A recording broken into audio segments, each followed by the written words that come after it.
Assalamualaikum warahmatullahi wabarakatuh. Berjumpa lagi di channel kita, Hedi Prayitno, Menahem Ali Official, Geraha Mu'alaf, dan Geraha Mu'alaf TV. Seperti biasa, setiap malam Jumat kita selalu mengadakan kajian-kajian yang menarik untuk para pemirsa sekalian. Dan pada malam hari ini saya masih ditemani oleh Ustadz Menahem Ali. Assalamualaikum Ustadz. Waalaikumsalam warahmatullahi wabarakatuh. Kayaknya pada pertemuan malam hari ini kita akan menyambung pembicaraan kemarin karena ada seorang ini dia ngakunya sih S2 teologi ya, yang bernama Jimmy Jeffrey.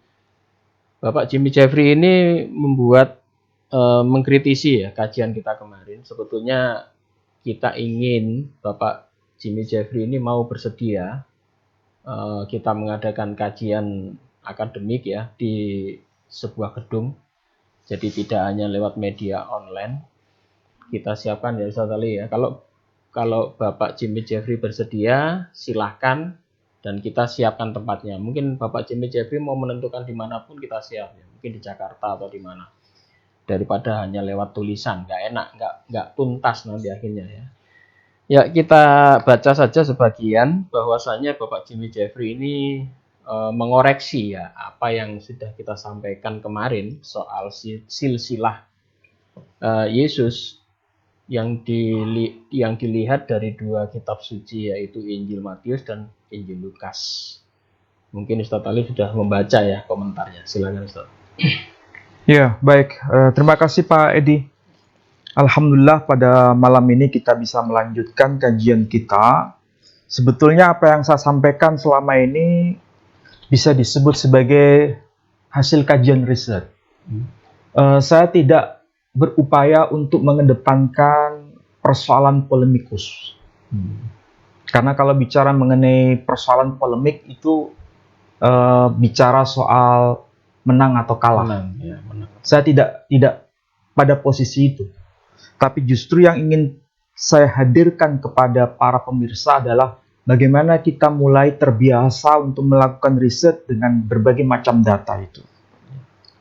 Alhamdulillah kajian kita banyak mendapatkan sambutan dari banyak orang, baik yang muslim maupun yang non-muslim.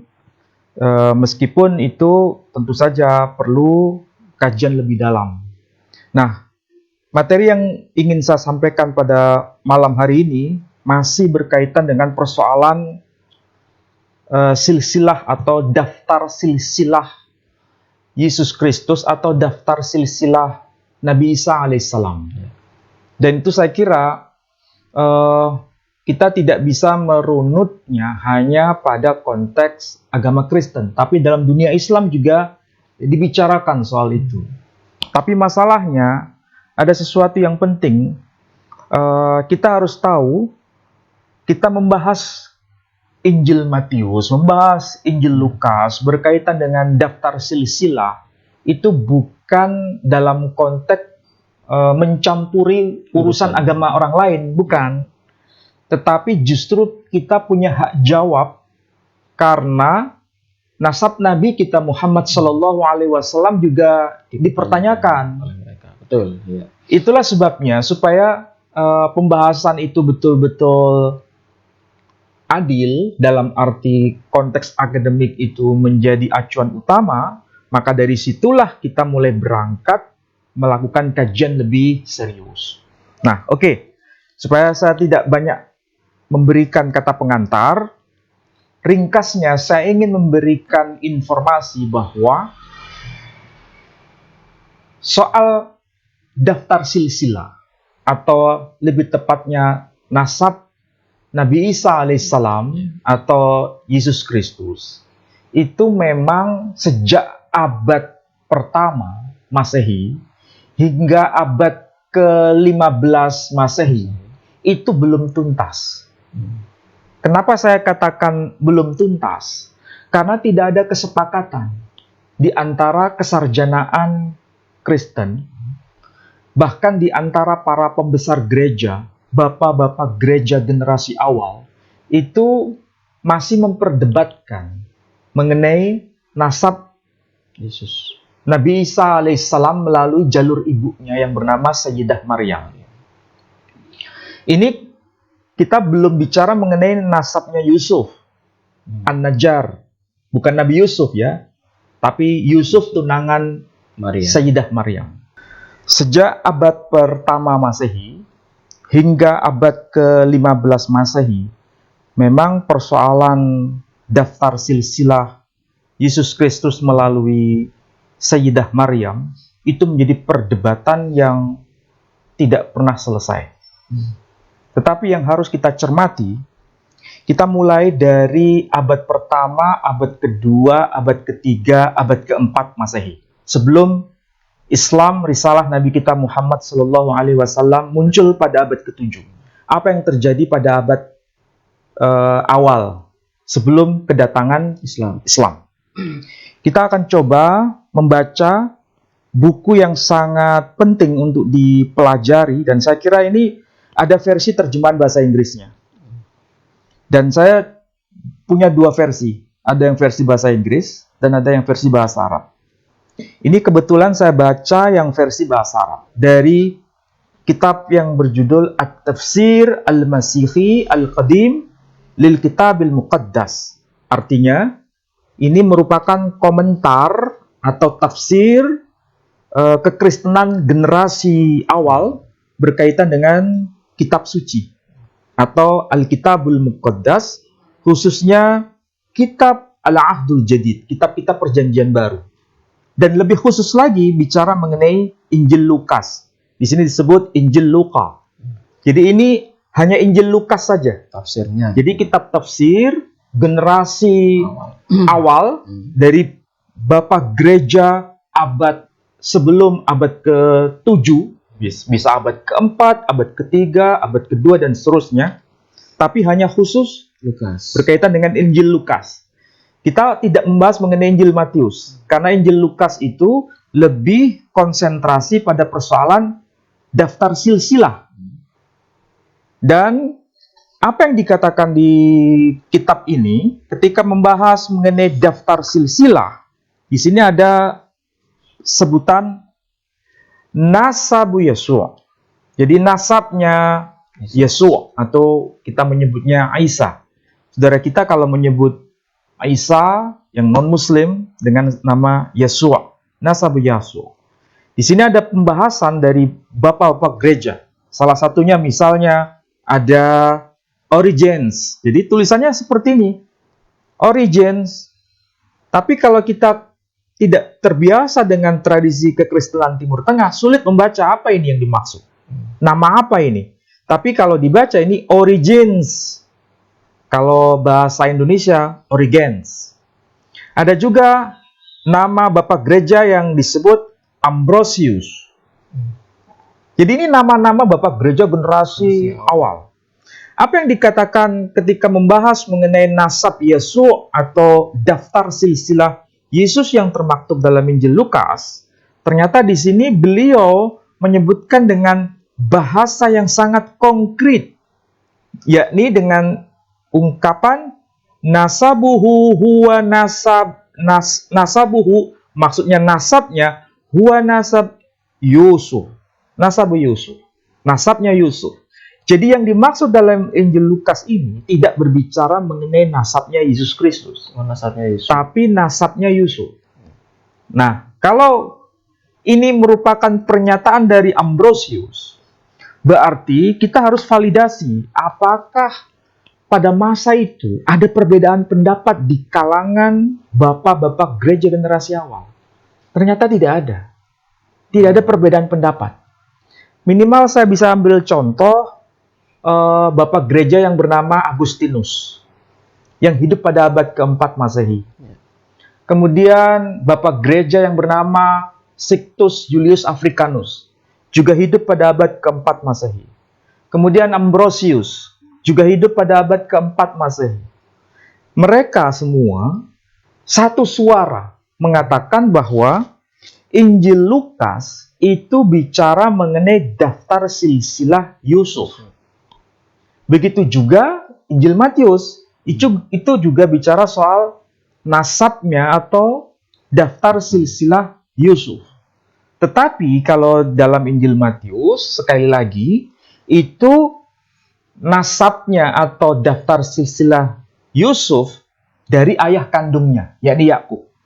Sedangkan yang dari Injil Lukas itu daftar silsilah Yusuf dari ayah secara hukum, yuridis. Karena istri dari siapa itu? Eli di dalam Injil Lukas itu sebagai janda ketika ditinggal Eli meninggal. Kemudian dinikah oleh Yakub, maka lahirlah Yusuf. Itulah sebabnya Yusuf punya dua daftar silsilah. Ada daftar silsilah secara biologis di dalam Injil Matius, dan ada daftar silsilah secara yuridis, secara hukum dalam Injil Lukas. Jadi tidak ada sangkut pautnya dengan nasabnya Yesus secara konkret. Artinya kalau nasabnya Yesus secara biologis itu kan dari Bunda Maria. Jadi di situ tidak ada sangkut pautnya dengan Bunda Maria. Dengan bahasa sederhana, generasi awal, Bapak Gereja generasi awal, tidak ada satupun yang berkata bahwa Injil Lukas itu bicara mengenai daftar silsilah Bunda Maria melalui Eli. Tidak ada satupun. Artinya ini menjadi sebuah rekaman kolektif yang kemudian diwariskan pada generasi-generasi berikutnya. Sampai abad ke-15 Masehi, tidak ada perdebatan. Nah, menarik itu. Kenapa tidak ada perdebatan? Kalau seandainya ada perdebatan, kan berarti ada beberapa alternatif pendapat. Karena yang kita tahu, selama ini dalam dunia kekristenan, saudara kita punya dua pendapat. Bahwa Injil Lukas itu bicara mengenai daftar silsilahnya Maria, ya kan? Ada juga yang mengatakan bukan, itu adalah daftar silsilahnya Yusuf. Itu kan ada dua teori. Tapi masalahnya, apakah dua teori itu muncul pada masa generasi awal atau belakangan? Atau justru salah satu teori itu baru muncul belakangan? Saya harus menjawab dengan apa adanya berdasarkan data-data itu. Bahwa generasi awal itu satu suara, satu pendapat, satu pemahaman. Bahwa Injil Lukas itu berbicara mengenai keturunan atau daftar silsilah dari Yusuf secara yuridis. Bukan daftar silsilah Bunda Maria. Tidak ada pendapat itu. Sama sekali tidak ada pendapat itu. Kalau berkaitan dengan Bunda Maria, itu rujukannya pada Injil Yakobus. Oh, Yakobus. Karena itu berkaitan dengan nama tokoh yang bernama Yoachim. Dan sampai sekarang pun gereja Katolik maupun gereja Ortodok memahami bahwa Yoachim itu adalah bapak kandung dari Sayyidah Maryam. Bukan Eli sebagai bapak kandungnya. Nama Eli kan tercantum dalam Injil Lukas. Tapi gereja Katolik maupun gereja Ortodok itu sepakat sampai hari ini bahwa nama orang tua dari Sayyidah Maryam atau Bunda Maria itu adalah Yoachim. Oh, bukan Eli. Bukan Eli. Kalau Eli itu adalah ayah yuridis dari Yusuf. Coba bayangkan, ini adalah pendapat yang sangat kuno. Pendapat generasi awal dari bapak-bapak gereja. Bayangkan mulai abad awal Masehi sampai abad ke-15 itu tidak ada perdebatan mengenai itu. Nah, kita tahu kapan baru muncul pendapat atau penafsiran yang mengatakan bahwa Injil Lukas itu berkaitan dengan daftar silsilah Bunda Maria melalui Eli. Kapan itu baru muncul? Ternyata itu adalah pendapat yang dimunculkan pertama kali oleh seorang Romo atau oleh seorang scholar kesarjanaan gereja yang bernama Anius Daviterbu. Namanya itu adalah Anius Daviterbu.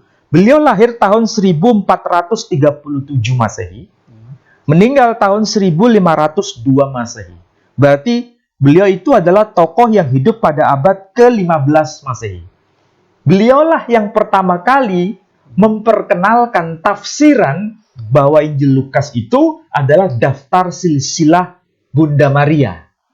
Yang awalnya penafsiran itu belum ada. Dan beliau, tokoh yang bernama Anius da Viterbo, itu tokoh yang hidup sezaman dengan seorang uskup yang bernama Uskup Egidio da Viterbo. Beliau lahir tahun 1469, meninggal tahun 1532 Masehi. Berarti sezaman. Bahkan berasal dari kawasan yang sama, yakni kawasan Viterbo di Italia. Hanya namanya beda. Ya. Yang pertama namanya Anius da Viterbo, yang memperkenalkan tafsiran baru mengenai Injil Lukas merujuk sebagai daftar silsilah Bunda Maria melalui Eli, yang sebelumnya tafsiran itu belum pernah ada, belum pernah muncul, belum pernah eksis dalam rekaman kolektif gereja generasi awal. Tetapi pada masa yang sama, ada Uskup Egidio da Viterbo yang menulis terjemahan terjemahan Al-Quran dalam bahasa Latin. Al-Quran? Ya ini Quran, tapi dalam bahasa Latin. Perhatikan ini angka tahunnya. 1518 sampai 1621. Berarti sezaman dengan tokoh gereja yang bernama Anius da Viterbo. Oke? Apa yang ditulis oleh beliau di sini ketika membahas ayat? Pak Edi bisa cek di situ. Surah Ali Imran, surah ketiga ayat 31. Surah Ali Imran. Ayat 31.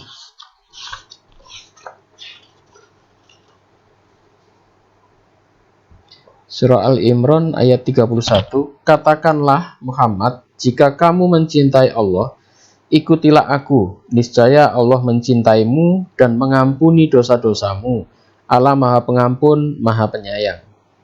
Terus ayat berikutnya yang berkaitan dengan ingatlah ketika istri Imran berkata. Ayat berapa itu? 32 atau 31? Cek. Oh, 35. 35. Apa bunyi ayatnya? Ingatlah ketika istri Imran berkata, ya Tuhanku, sesungguhnya aku bernasar kepadamu, apa janin yang di dalam kandunganku kelak menjadi hamba yang mengabdi kepadamu, maka terimalah nasar itu dariku. Sungguh engkaulah yang maha mendengar, maha mengetahui.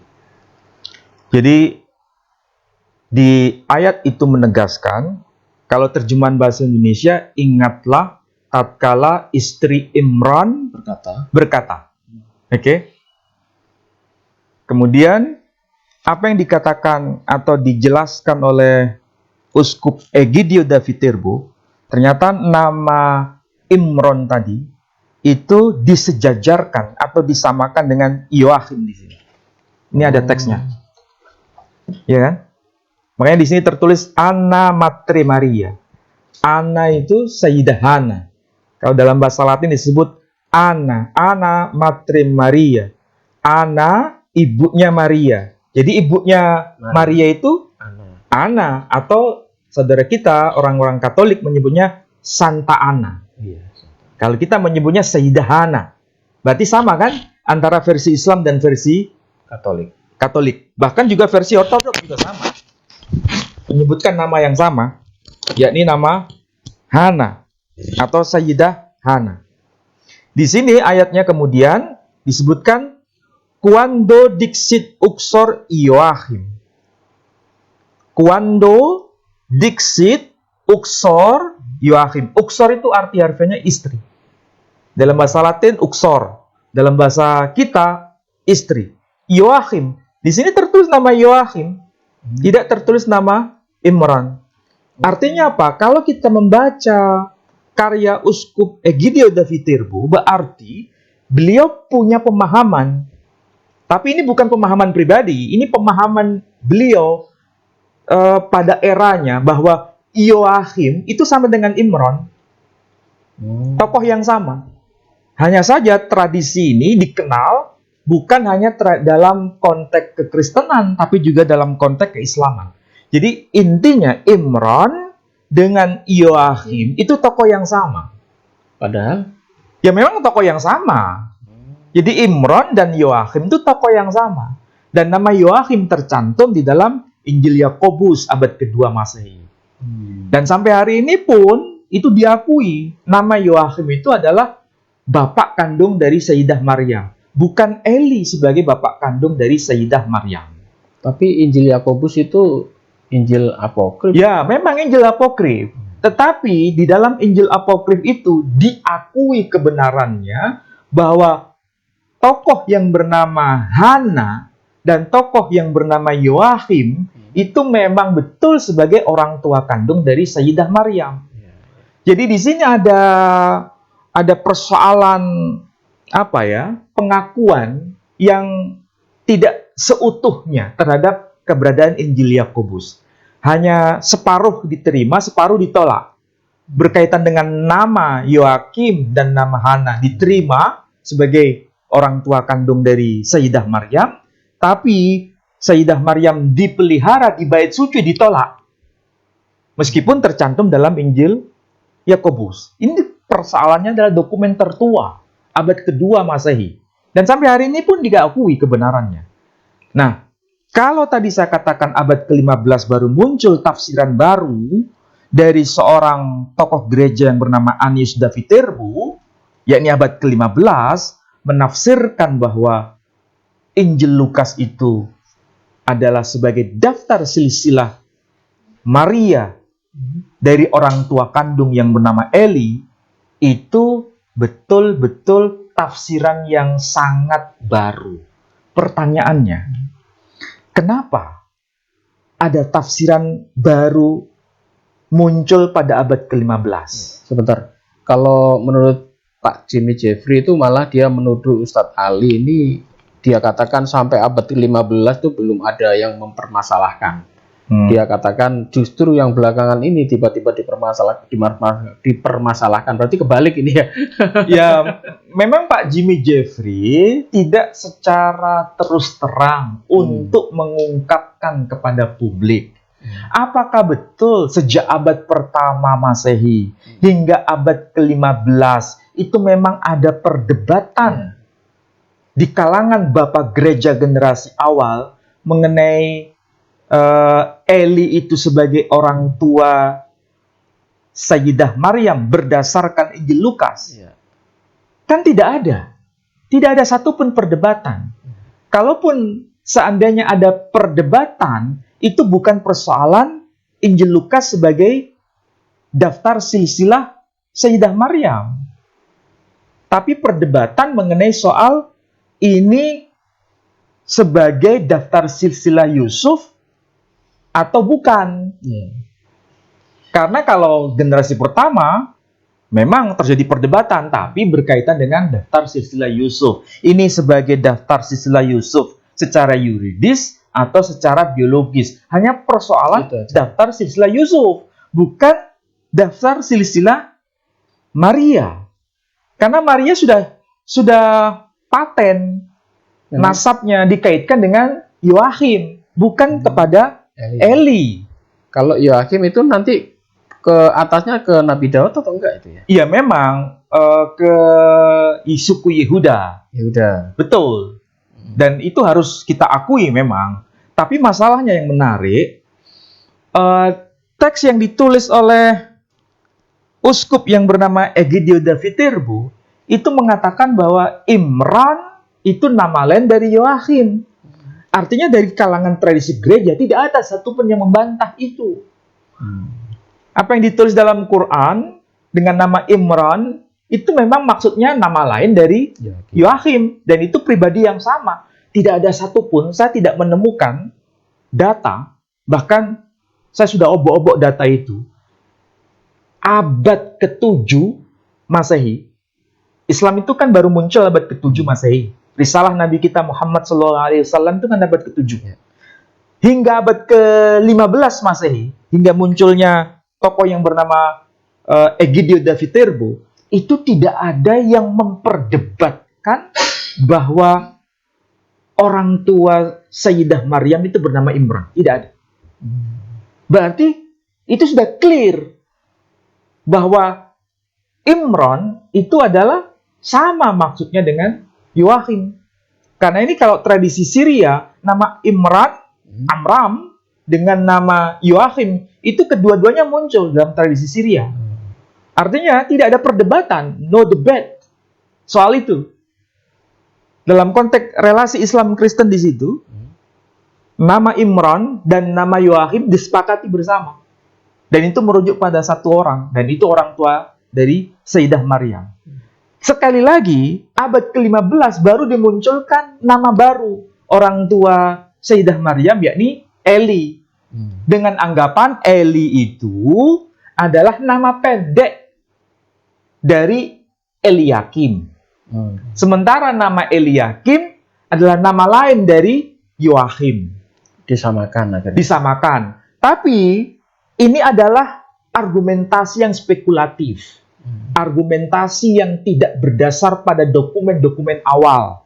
Tapi baru dimunculkan pada era yang baru, abad ke-15, dan itu pun tidak bisa dijustifikasi berdasarkan kajian linguistik.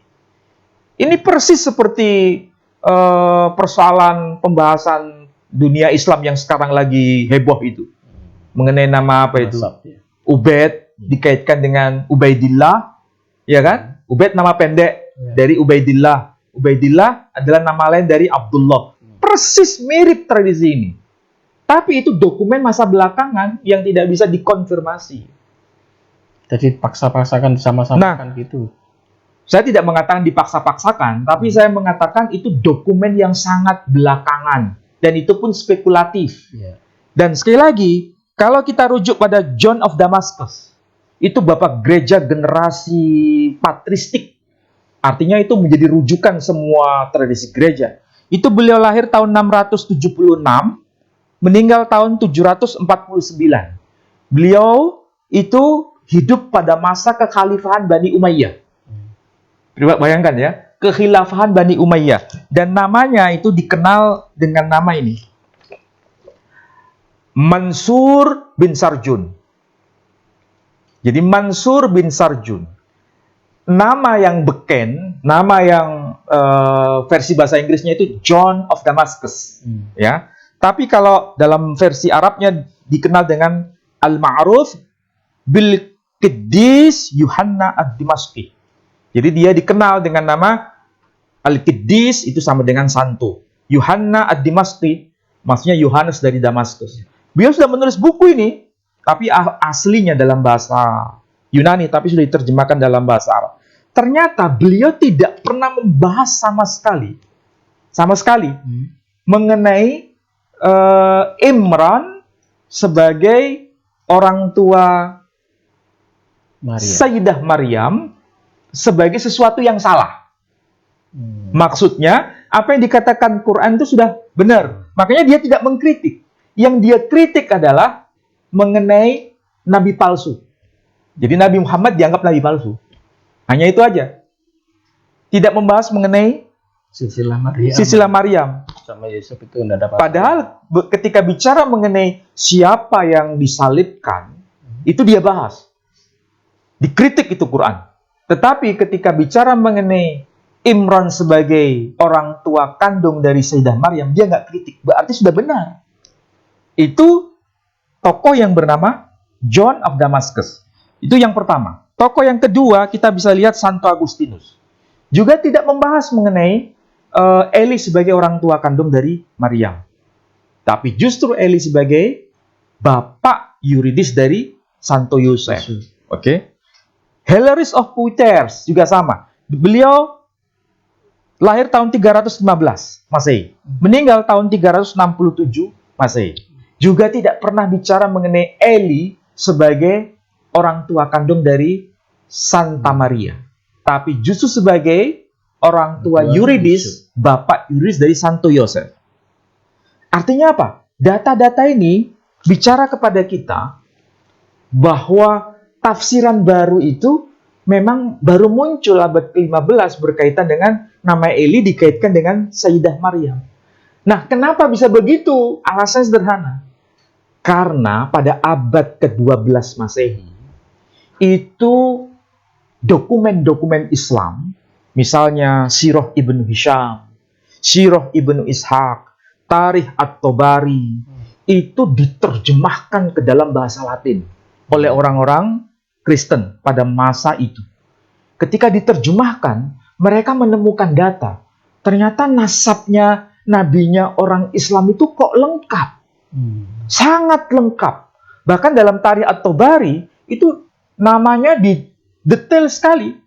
Daftar silsilahnya. Muhammad bin Abdullah bin Abdul Muttalib bin Hashim bin Abdi Manaf bin Qusay bin Kilab bin Murrah bin Ka'ab bin Lu'ay bin Ghalib ibn Fikhr alias Quraisy bin Malik bin Nadar bin Kinanah bin Khuzaimah bin Mudrika bin Ilyas bin Mudar bin Nizar bin Ma'ad bin Adnan bin Udad bin Zaid bin Yaqdir bin Yaqdum bin Hamasah bin Nabat bin Khidar bin Ismail.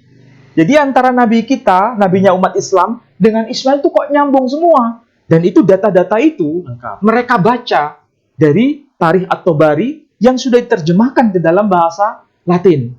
Dari situ mereka kemudian gelisah. Ini nasabnya nabinya umat Islam yang dikatakan sebagai superioritas kultur Islam begitu gemilang di Eropa.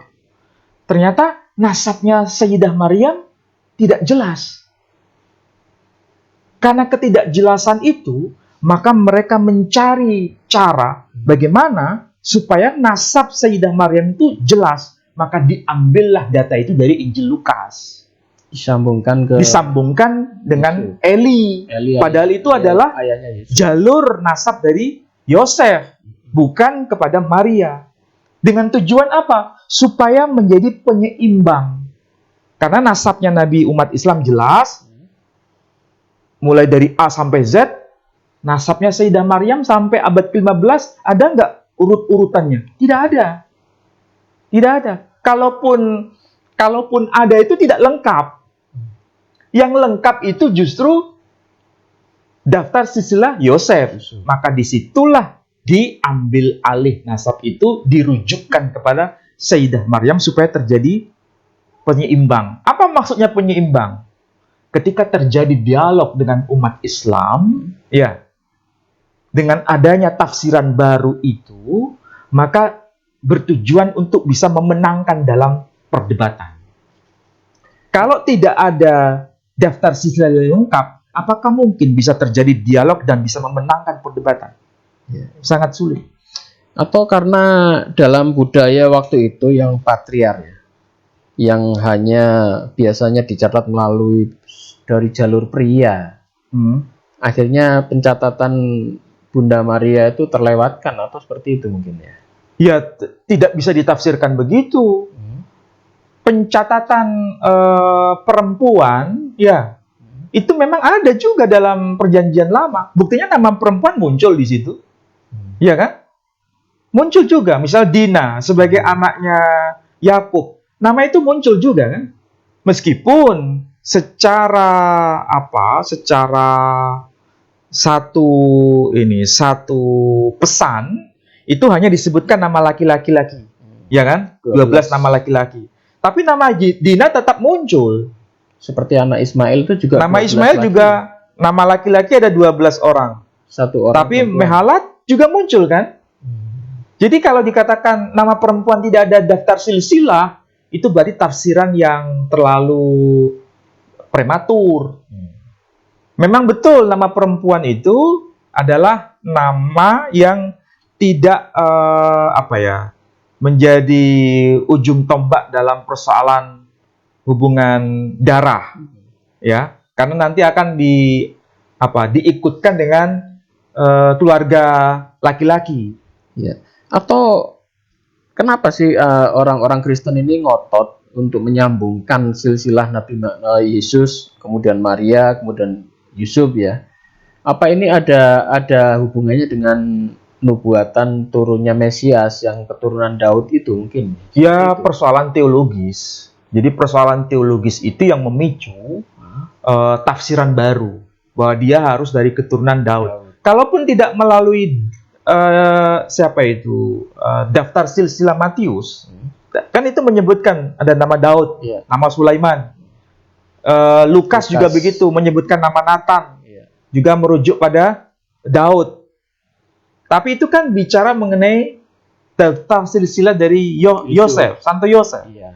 Kalaupun nanti dikaitkan dengan Yesus, toh juga sambung dengan tokoh yang bernama Yoakhim, karena Yoakhim juga keturunan dari Yehuda dan keturunan Daud. Dari garis. Cuma masalahnya itu tidak ada nama-nama secara lengkap. Yang ke Bunda Maria ini. Ke Bunda Maria itu tidak ada nama-nama itu secara lengkap, nggak ada. Kalau Yusuf lengkap. Kalau Yusuf lengkap daftar silsilahnya, baik dari sisi Injil Matius maupun Injil Lukas.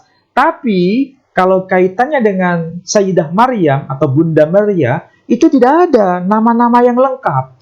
Langsung saja potong kompas, ini keturunan Daud, keturunan Yehuda. Atau karena ada tradisi meskipun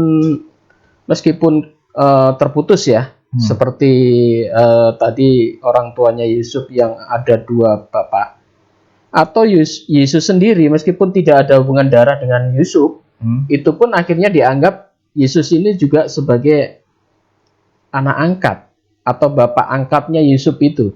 Secara apa? Yuridis. Yuridis, betul. Ya, memang betul. Secara yuridis, memang dia anaknya Yusuf. Tapi anak secara biologis tidak. Biologis tidak. Itulah sebabnya orang-orang Yahudi keberatan dengan itu. Karena Mesias itu harus keturunan secara langsung. Ada garis darah dengan tokoh yang berasal dari keturunan Daud. Nah, itulah sebabnya ini ada persoalan teologis yang tidak bisa disatukan. Itu sebabnya Yesus ditolak sampai hari ini. Iya, tetapi dalam perspektif Kristen sebetulnya sudah cukup bahwa Yesus itu keturunan dari Maria secara darah, dan Maria keturunan dari Yoakhim secara darah, dan Yoakhim itu nama lain dari Imran secara darah, dan itu Islam mendukung itu sebetulnya. Artinya apa? Tidak ada problem. Bahkan kalau dikatakan bahwa Yesus itu punya dua jalur, baik dari Lewi maupun dari Yehuda, itu justru ketemunya di Quran ini. Karena tradisi gereja juga menguatkan itu, bahwa Yesus itu sebagai Mesias, itu ada dua jalur, baik itu keturunan Lewi, ataupun juga keturunan Yehuda. Jadi dari pemaparan ini sebetulnya apa yang bisa diambil kesimpulan ya dari perdebatan panjang sampai hari ini, bahkan Jimmy Jeffrey pun sampai hari ini pun juga masih membantah kajian kita. Sebetulnya apa sih motivasi orang Kristen ya untuk menyambung-nyambungkan hal seperti itu ya? Ya, tujuan utamanya jelas Santa Maria atau Bunda Maria harus memiliki daftar silsilah yang lengkap, jelas. Daftar silsilah yang jelas. Sebagaimana daftar silsilah Nabi Muhammad SAW juga jelas. Soalnya ada hubungan darah dengan Yesus ya. Bukan ada hubungan darah. Tradisi Islam itu nasabnya, nabinya jelas. Urut-urutannya jelas. Sayyidah Maryam kok tidak jelas? Maka diambillah pendapat yang meneguhkan bahwa Eli itu orang tua kandung dari Sayyidah Maryam. Padahal itu adalah tafsiran yang baru setelah eksisnya data-data Islam dipelajari oleh tradisi Barat. Artinya sebagai apa? Sebagai bentuk kompensasi, sebagai bentuk supaya nanti terjadi dialog, itu bisa memenangkan perdebatan. Tujuannya ada muatan politik redaksional di situ. Lagi-lagi itu baru muncul abad ke-15. Bukan di abad awal-awal. Bukan di abad-abad awal. Tetapi kalau kita dianggap bahwa Al-Quran itu keliru, kok Sayyidah Maryam atau Bunda Maria dikaitkan dengan Imran. Sebetulnya Imran itu ada dua jalur, dari keturunan Yehuda dan keturunan Lewi. Karena siapapun orangnya, kalau keturunan Harun, itu pasti keturunan Lewi dan keturunan Yehuda. Kok bisa begitu? Silakan Pak dibaca dari Kitab Keluaran, pasal 2, ayat 66, kalau tidak keliru ya. Pasal 2,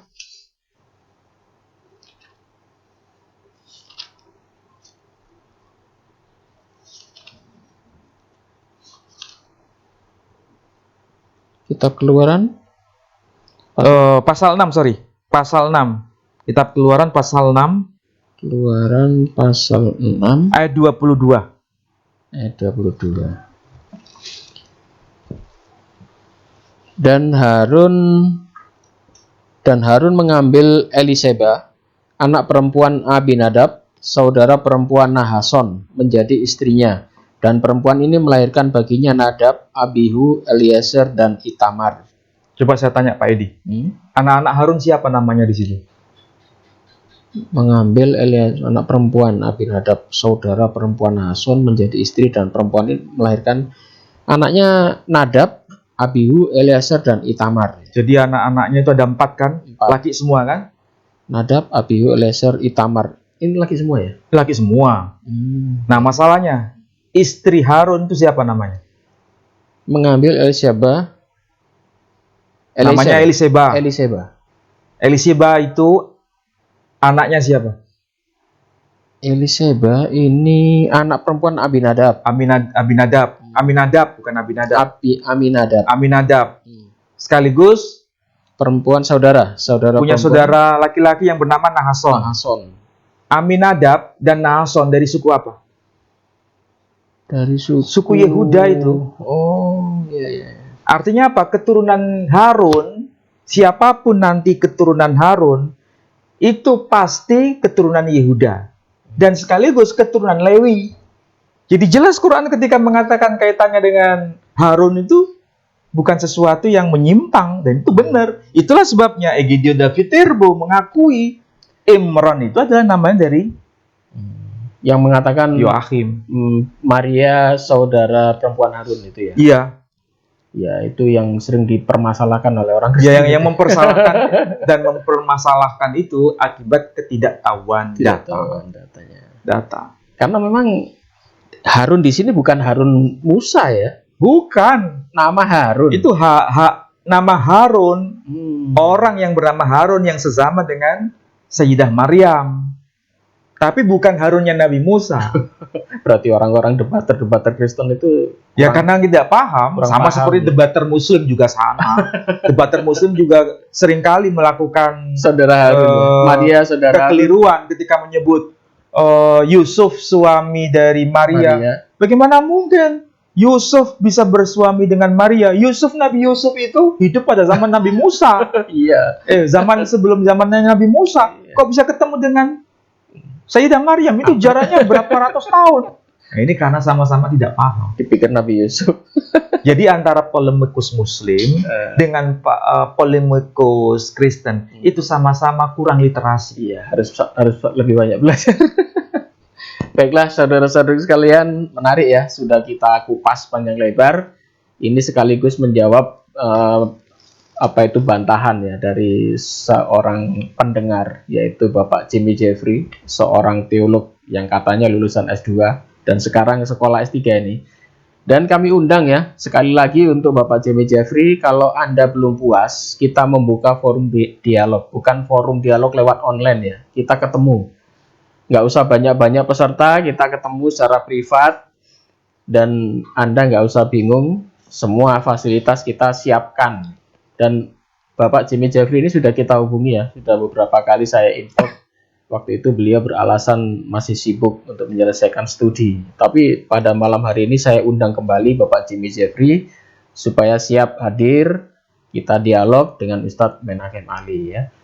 Baiklah saudara-saudara sekalian, untuk program Yayasan Pembina Mu'alaf At-Tauhid ya, kita banyak sekali punya program, baik itu mulai pembelian tanah yang sampai saat ini juga belum lunas, kemudian juga membangun masjid yang saat ini rencananya 2 lantai, juga masih hanya 1 lantai, itu pun belum sempurna ya, karena di depannya juga belum paving dan lain-lain, belum dirata, belum dibeli. Untuk itu, untuk menunjang kegiatan kami ini dan termasuk pembinaan para mu'alaf yang ada di sekretariat kami di Jawa Timur juga membutuhkan banyak dana untuk menyantuni mereka ya. Untuk itu saudara bisa salurkan bantuan saudara sekalian di tagline yang sudah ada di bawah ini di Bank Syariah Indonesia, nomor rekeningnya ada 111888991 atas nama YPM At-Tauhid Jawa Timur.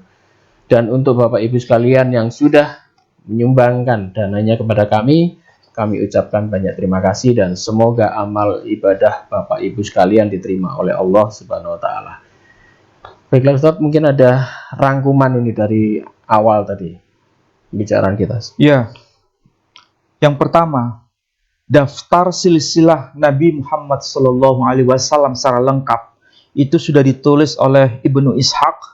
Beliau wafat tahun 768 Masehi. Dan juga ditulis secara lengkap daftar silsilah Nabi secara lengkap itu oleh At-Tabari. Beliau wafat tahun 923 Masehi. Berarti abad ke-8 dan abad ke-10 itu betul-betul sudah fix, Sudah lengkap. tradisi Islam berkaitan dengan itu. Tetapi nasab atau daftar silsilah Sayyidah Maryam sampai abad ke-10 pun belum clear. Itulah sebabnya baru abad ke-15 muncul tokoh yang bernama Anius Davitirbu mengaitkan Injil Lukas sebagai daftar silsilah lengkap dari Sayyidah Maryam. Kenapa bisa begitu? Karena pada abad ke-15 itu adalah era superioritas tradisi Islam di Barat. Dan sebagai penyeimbang, maka dimunculkan rekayasa penafsiran baru supaya terjadi dialog dan itu bisa memenangkan dialog ketika berhadapan dengan Muslim. Rekayasa ya? Dan itu abad ke-15. Ada rekayasa itu. Baiklah, terima kasih ya untuk para pemirsa sekalian dan semoga kajian pada malam hari ini ada manfaatnya. Dan jika Anda belum paham, silahkan Anda putar berulang-ulang. Sekali lagi, kita tidak mencampuri agama orang lain, tetapi murni kajian ini adalah kajian akademik untuk menjawab bantahan. Sekali lagi, untuk menjawab bantahan bahwa mereka juga menyangsikan bahwa Nabi Muhammad itu nasabnya nyambung kepada Nabi Ismail ya. Jadi pada malam hari ini kita membuat pemaparan panjang lebar ini adalah untuk penyeimbang tuduhan terhadap Nabi Muhammad dibandingkan dengan mereka ya. Dan sekali lagi jika kami ada salah kata kami mohon maaf. Wabillahi taufiq wal hidayah. Wassalamualaikum warahmatullahi wabarakatuh. Waalaikumsalam warahmatullahi wabarakatuh.